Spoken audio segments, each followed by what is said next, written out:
चले वतन की ओर डाल के प्रेम की डोर। हम चले वतन की ओर डाल के प्रेम की डोर। बाबा खींच रहा है आज सहज ही अपनी। ஓம் சாந்தி. 37/1983 அவ்யக்த பாப்தாதாவின் மகாவாக்கியம். தலைப்பு: எங்கு உண்மையான அன்பு இருக்கிறதோ அங்கு துக்கத்தின் அலைகள் இல்லை. தீதி மன்மோகினி அவர்கள் தன்னுடைய உடலை தியாகம் செய்த வேளையில் பாப்தாதா கூறிய மகாவாக்கியங்கள். இன்று உறுதியான ராஜ்ய அதிகாரி, உறுதியான ஆடாத நிலையில் இருக்கக்கூடிய வெற்றி குழந்தைகளை பார்த்து கொண்டிருக்கிறோம். இப்பொழுதிலிருந்தே உறுதியாக இருக்கும் சமஸ்காரத்தின் ஆதாரத்தில் உறுதியான ராஜ்யத்தின் பிராப்தி அடையும் முன்பு முயற்சி செய்து ஒவ்வொரு கல்பத்திலும் உறுதியானவராக ஆகியிருக்கிறீர்கள். வாழ்க்கை நாடகத்தின் ஒவ்வொரு காட்சியை நாடக சக்கரத்தில் சங்கமயுகம் என்ற உயர்ந்த ஸ்தானத்திலிருந்து எதையும் பார்த்தீர்கள் என்றால் இயல்பாகவே ஆடாத அசையாதவர்களாக இருப்பீர்கள். உயர்ந்த ஸ்தானத்திலிருந்து கீழே வருகிறீர்கள் என்றால்தான் குழப்பம் வருகிறது. அனைத்து பிராமண சிரேஷ்ட ஆத்மாக்கள் எப்பொழுதும் எங்கே இருக்கிறீர்கள்? சக்கரத்தில்.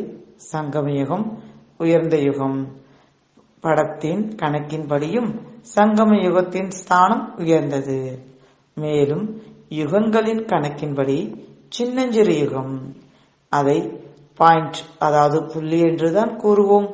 எனவே இதே உயர்ந்த பயன்பாட்டில், உயர்ந்த ஸ்தானத்தில், உயர்ந்த நிலையில், உயர்ந்த ஞானத்தில், உயர்ந்ததிலும் உயர்ந்த தந்தையின் நினைவில், உயர்ந்ததிலும் உயர்ந்த சேவை நினைவு சொரூபமாக இருந்தீர்கள் என்றால் எப்பொழுதும் சக்திசாலியாக இருப்பீர்கள்.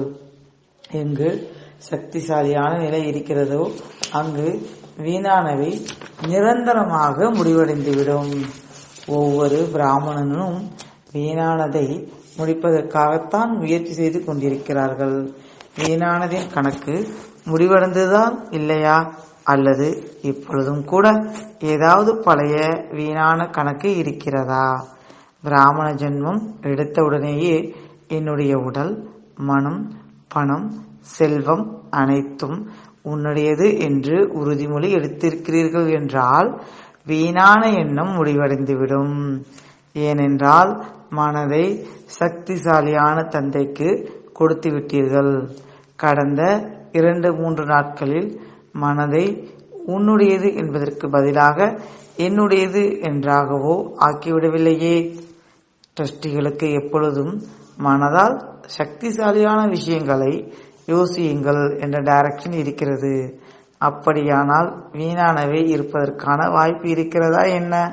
வீணான எண்ணம் ஓடியதா? அன்பை காண்பித்தோம் என்று நீங்கள் கூறுவீர்கள். பரிவாரத்தின் அன்பில் கயிறிலோ அனைவருமே கட்டப்பட்டு இருக்கிறீர்கள். இதுவோ மிகவும் நல்லது.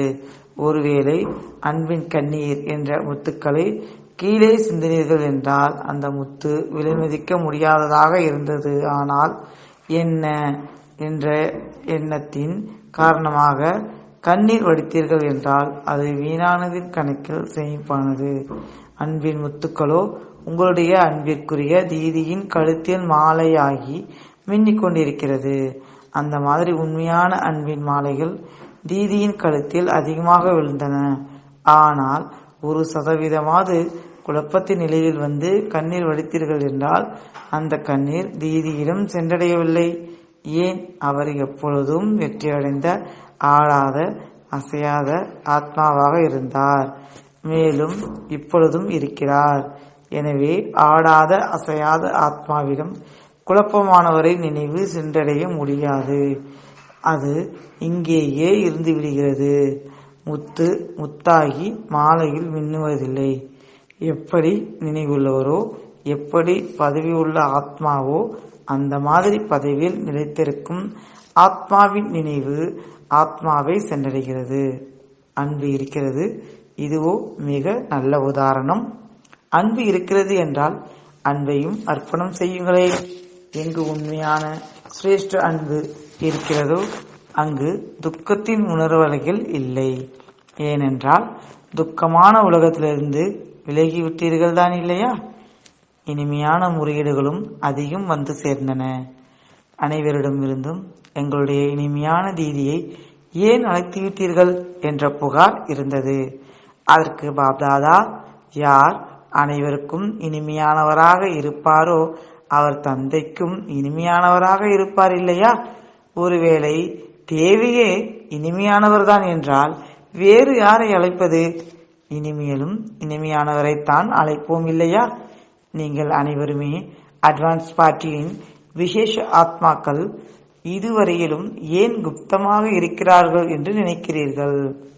மேலும் அடிக்கடி கேட்கிறீர்கள். எனவே அவர்களை வெளிப்படுத்த விரும்புகிறீர்கள் இல்லையா? நேரத்திற்கு தகுந்தாற்போல் சில அட்வான்ஸ் பார்ட்டிகளின் ஆத்மாக்கள் சிரேஷ்ட ஆத்மாக்களை வரவழைத்துக் கொண்டிருக்கிறார்கள். அந்த மாதிரி ஆதி பரிவர்த்தனையின் விசேஷ காரியத்திற்காக ஆதி காலத்தைச் சேர்ந்த ஆதிரத்ன ஆத்மாக்கள் தேவையாக இருக்கின்றன. விசேஷ யோகி ஆத்மாக்கள் யார் தன்னுடைய யோக பலத்தை பிரயோகம் செய்ய முடியுமோ அவர்களும் தேவையாக இருக்கிறார்கள். பாக்கியத்தை உருவாக்கும் தந்தையின் பாக்கியம் நிறைந்த ஆத்மாக்கள் தேவையாக இருக்கிறார்கள். பிரம்மாவையும் பாக்கியத்தை உருவாக்குவர் என்று கூறப்படுகிறது. ஏன் அழைத்தோம் என்று புரிந்து கொண்டீர்களா? அல்லது இங்கு என்னவாகும், எப்படியாகும் என்பதை நினைக்கிறீர்களா? பிரம்ம பாபா அவ்வக்தமானார் என்றால் என்ன ஆனது, எப்படி ஆனது என்பதை பார்த்தீர்கள் இல்லையா? தாதி தனியாக இருக்கிறார் என்று நினைக்கிறீர்களா? அவர் நினைப்பதில்லை, ஆனால் நீங்கள் நினைக்கிறீர்கள். அந்த மாதிரிதான் இல்லையா? தாதியை காண்பித்து, உங்களிடம் தெய்வீக ஒற்றுமை இல்லையா? இருக்கிறது தான் இல்லையா? அப்படியானால் தெய்வீக ஒற்றுமையின் புஜங்கள் இல்லையா என்ன? தெய்வீக ஒற்றுமை இருக்கிறது தான் இல்லையா?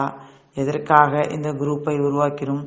எப்பொழுதும் ஒருவர் இன்னொருவருக்கு சகயோகியாக ஆவதற்காகத்தான்.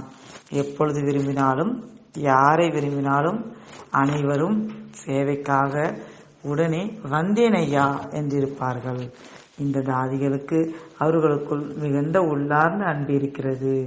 இது உங்களுக்கு தெரியாது. எனவே இப்பொழுது என்னவாகும் என்று நினைக்கிறீர்கள்? ஒரு தீதி, நாங்கள் அனைத்து ஆதிரத்தினங்களும் ஒற்றுமையாக ஒன்றாக இருக்கிறோம் என்று நிரூபித்து காண்பித்தார்கள் இல்லையா?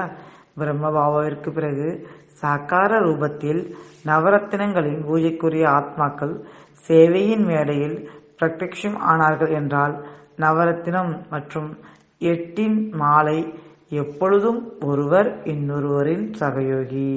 இந்த 8 மணி மாலை யார் யார் சேவையில் முதலில் நான் தான் அர்ஜுனன் என்று இருக்கிறாரோ அவர் 8 மணி மாலையில் இருப்பவர்.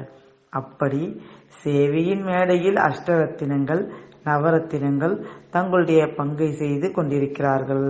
மேலும் பங்கை செய்வதுதான் தன்னுடைய பங்கை மற்றும் வரிசை எண்ணை வெளிப்படுத்துவது, பிரத்யக்ஷம் செய்வது. பாப்தாதா அந்த மாதிரி வரிசை எண் தருவதில்லை, ஆனால் அவர்கள் செய்யும் பங்கே அவர்களை வெளிப்படுத்திக் கொண்டிருக்கிறது. எனவே அஷ்டரத்தினங்கள் அவர்களுக்குள் எப்பொழுதும் அன்பானவர்கள், மேலும் நிரந்தரமான சகயோகிகள்.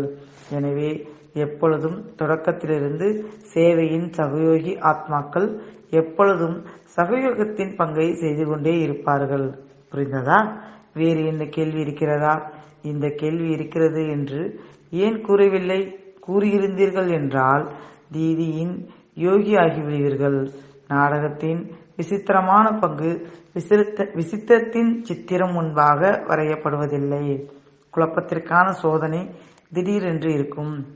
மேலும் இப்பொழுதும் இந்த விசேஷ ஆத்மாவின் பங்கு இதுவரையிலும் எந்தெந்த ஆத்மாக்கள் சென்று விட்டனரோ அவர்களை விட வித்தியாசமானது, மேலும் அன்பானது.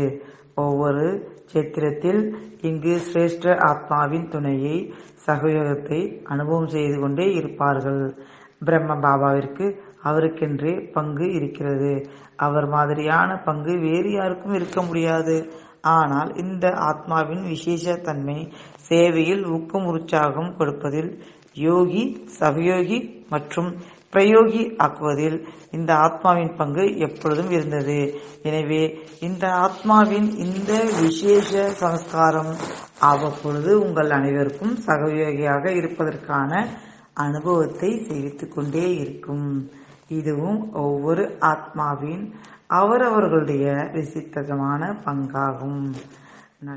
तो बच्चों को तो सर्विस करनी है, जो बाबा कहते हैं सबको ये बताओ कि देखो तुम्हारा एम एंड ऑब्जेक्ट ये है, एक गीता है बगैर, ये राजयोग है ना बच्चे। कैसे है राजयोग? बिल्कुल सहज है कि बाप को याद करो तो ये वैसा मिलेगा तुमको। ओम शांति।